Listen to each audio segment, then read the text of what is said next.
What's up, you guys? Welcome back to another Reddit reading video. Today we're going to be doing a beautiful r/malicious compliance video, and I really hope we see some good compliance today.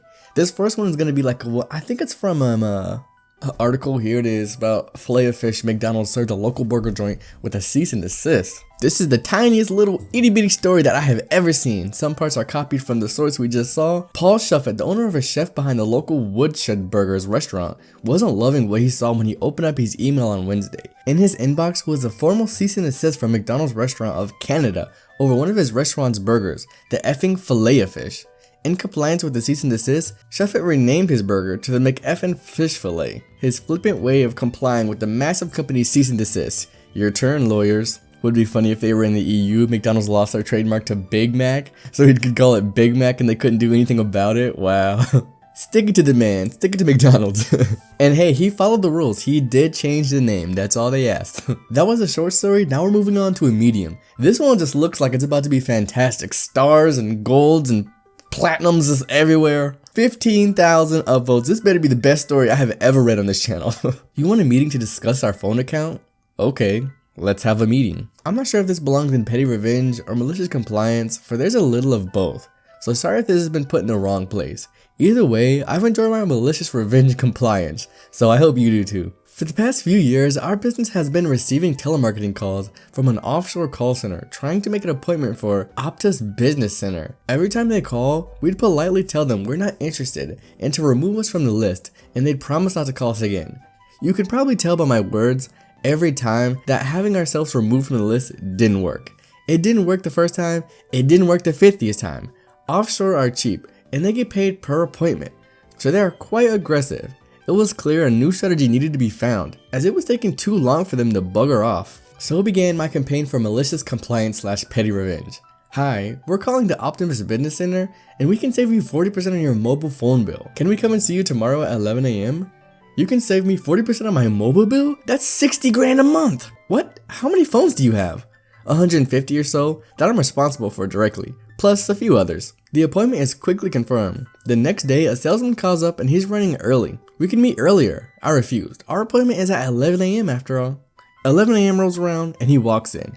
We sit down in reception and go through the greetings. I then ask him if it's possible to make a telemarketing call stop now. He assures me that it is. And so I stand up, shake his hand, and thank him for coming. What? That's it? You could have said that over the phone. I point out that we did, many times, and it didn't work. And I hope that this waste of his time, 45-minute trip to Homebrush, Sydney, would perhaps teach him to mend his ways. Over the past 2 years, they have sent out 5 different reps to see us. They call for meetings, we accept them, shine them on about the value of the account, and they roll in to be greeted by me, dressed in a chicken suit. Made to wait in our meeting room for 20 minutes before being asked to be removed from the list, being turned away at the door. They sent 2 reps that time. I'm posting this today because it was visit number 6, and it was the best one yet. We got a repeat customer. I sat him down in the meeting room and played the video recording of our last meeting. Is that you? Yes, it's me. Didn't I follow up? Did we have a good meeting? I point out that I certainly enjoyed our last meeting, and zoomed in forward to the video to the part where I explained we didn't have 500 mobile accounts. I needed to please remove us from the list, and you could see his heartbreak, which it did. Again, once he realized that whatever account he thought was being discussed today was not going to be discussed, which we also have on video. So we can go all Inception if/when he shows his face again. This is the kind man in his chicken suit. What a brave, brave soldier. Wow, that is some good compliance right there. Setting up that meeting, that is kind of more of a revengey, petty revenge, slightly pro-revenge. 6 times in a row, and having this Inception film is a little bit pro-revenge, I'm not gonna lie.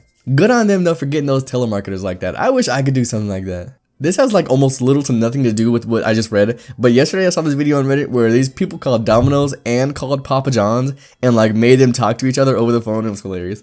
They were like, "This is Papa John's, would you like our deal?" He was like, "No sir, this is Domino's, would you like our deal?" Alright, I need to stop before I start rambling. This is our large or long story for the day. I don't know if it's large or long, I just see the L right there. Send in a shoddy application and tell us to just make do. You got it. So this just happened today. First, a little bit of backstory and context. I work for an agency that specializes in disaster relief. I'm basically a professional nitpicker, and it works like this. When a town or city or some other place suffers from some kind of disaster and want to get reimbursed for the damages and repairs expenses and like that, they contact us and send in an application. This application has to include certain kinds of documents in order to be eligible for any funding. And some of those documents have to be laid out in a certain way. For example, if you have to hire a bunch of laborers to help clear debris or something, you have to tell me who worked and how many hours on which day, how much they were paid per hour, how much they were paid in total, that sort of thing. If your application gets to me and it doesn't have the bells and the whistles, one of three things happens. Your application is rejected, your application is sent to the chain minus whatever can't validate, meaning you get less money than what you were originally asking to be reimbursed for, or I send it back to you to be reworked. I usually do everything I can do to avoid the first two because I know how hard it can be to recover from disaster when you have to pay for stuff out of your own pockets. But today, I made an exception, courtesy of some good old-fashioned malicious compliance. So I get this new project. It lands on my desk with a thud. It's an application from a small rural town and only a few hundred people that's heavily damaged by severe rains and flooding. Trees knocked over, power lines destroyed, you name it. They got hit real bad and had to hire a lot of people to help clean up afterwards. They were applying for over 20 grand in reimbursement. Anyways, I'm parsing through it, going over the checklist, making sure everything is in order. About 5 seconds in, I realized that whoever put this garbage pile of the project together either didn't know what they were doing or didn't care enough to find out. Shoddy or missing paperwork, broken files, incoherent notes and add-ons, you name it.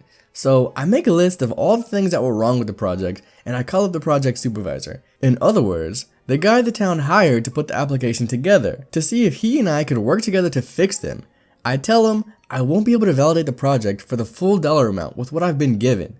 But the guy cuts me off, calls my competence, intelligence, and professional integrity into question, accuses me of trying to stiff the town, and calls me several choice names. He ends by saying I'd better make do with what I've been given, and it's not his job to do anything more than what he's already done. I'm pissed, but I hang up the phone and go talk to the boss. I asked the boss what I should do. I already knew what he was going to say, but I wanted to make sure I covered all my bases. Sure enough, he sympathizes, tells me to validate whatever cost I can and ignore the rest. I tell him that doing this will result in a drastic reduction of the amount of money the town received. He tells me it's not the agency's problem if the project supervisor refuses to cooperate. Malicious compliance activated. I go back to my desk, I do exactly what the boss instructed. I validate the cost that I can and ignore the rest. I dang well make do with what the project supervisor has given me. Just like he said, the amounts to little over $5,000. I double check my work, then triple check before kicking it up to the chain for final review. The whole project was done and dusted by lunchtime. I also know I'm going to get an earful from the project supervisor, and I'm not disappointed. Around 2 in the afternoon, I get a call from him. As soon as I pick up, he starts ranting at me. As soon as he does, I call the boss over. I tell him my boss is on the line, and the boss basically tells the guy it's his own stupid fault. The project supervisor doesn't care and continues to scream at me. He says that I'm trying to cheat him by leaving him out the missing funds. He finally pauses because he has to breathe. I smile and tell him that he'll have to make up with what I've given him, and that it's not my job to do anything more than what I've already done. I hang up before he can say anything else. Then I call up the guy's town city hall who hired the project supervisor and let them know what happened and exactly who to blame. And since this small town gossip spreads faster than the bubonic plague, I bet you anything the project supervisor will find himself on the receiving end of the entire town's hatred by this time tomorrow. And he deserves it. Wow, I wonder if that affects how much the guy is gonna get paid. Like, I wonder if he gets paid a commission of that amount. First of all, that sucks for the city that put in that relief money, but they'll probably cover the rest, not gonna lie. Cities have a lot of money. Even small towns have a lot more than normally people expect. But that guy got some crazy compliance revenge. This seems like revenge. This is like, it's always way more satisfying when someone tells them a line that tries to ruin their day, and then they go and just say that line right back, and they're like, what? Just speechless. Anyways, I hope you guys enjoyed this r/malicious video. If you guys have any suggestions, just let me know down below. This was suggested by someone that I can't remember. I'm sorry, usually I put it up on the screen, but I seem to not be able to find the comment. Someone requested I do malicious compliance again, so here it is. Once again, thank you guys so much for watching, and goodbye, my lovelies.